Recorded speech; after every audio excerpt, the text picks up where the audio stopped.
Hello everyone, সবাই কেমন আছেন? আশা করি সবাই সুস্থ ভালো আছেন।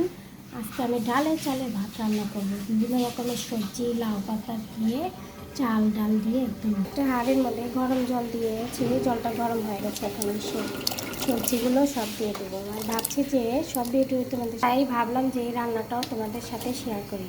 আর সবজি ফুটে উঠলে এদিকে আমি চাল ছেড়ে দেবো। যখন হাফ সিদ্ধ হবে তখন আমি লাউ পাতাগুলো দিয়ে এখন দেবো পরিমাপ মতো লবণ আর দেবো লাল লঙ্কা। আপনারা আপনাদের চাল বুঝে ভাতের জল দিবেন, মাছ ছেড়বেন না, এরকম করে রান্না করবেন।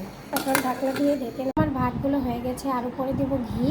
আর এদিকে নিয়েছি লাল মরিচ সিদ্ধটা মরিচটা মেখে নেব। মরিচটা মেখে নিয়ে এখন সব ভাত মরিচের সাথে ঘি দিয়ে ভালো করে মাখাতে হবে। আর এই মরিচ দিয়ে সব সবজি দিয়ে এই ডাল চাল সিদ্ধটা ভাত কি যে অসাধারণ লাগে। মাখা হয়ে গেছে, এখন ভাতটা খেয়ে দেখবো।